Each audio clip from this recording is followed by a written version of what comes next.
Pink এই একটা ছবি তার ক্যারিয়ারের মোড় ঘুরিয়ে দিয়েছে। সাফল্য এসেছে জনপ্রিয়তা, কিন্তু পিঙ্ক পর্যন্ত পৌঁছানোর পরটা অভিনেত্রী তাপসী পান্নুর কাছে খুব একটা সহজ ছিল না।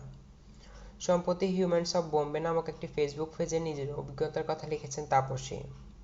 অভিনেত্রী জানিয়েছেন, কলেজে পড়ার সময় তার পকেট মানির জন্য তিনি মডেলিং করতেন।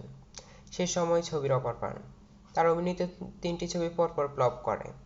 ইন্ডাস্ট্রিতে চালু হয়ে যায় তার ভাগ্যই নাকি খারাপ। এরপর তাকে পারিশ্রমিক কমানোর কথা বলেন বিভিন্ন পরিচালক প্রযোজক। তাতে রাজি না হলে একের পর এক ছবি থেকে বাদ পড়তে থাকেন। তাপসীর কথায়, গুজব ছিল আমার ভাগ্য খারাপ।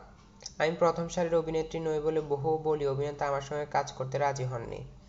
এমনও হয়েছে প্রযোজক আমার ডেট ফাইনাল করেছেন, কিন্তু শেষ মুহূর্তে আমাকে বাদ দেওয়া হয়েছে, কারণ তারা ওই প্রজেক্টের জন্য নামী কোনো তারকাকে পেয়েছেন। এত সব কিছুর পরেও তাপসী মনে করেন হয়তো তাকে তারকাসুলভ দেখতে নয়, তারকাসুলভ চেহারার অধিকারী হয়তো তিনি নন। কিন্তু অভিনয়ের জোরে বলিউডে নিজের জায়গা করে নিয়েছেন তাপসী। ভরসা রাখেন নিজের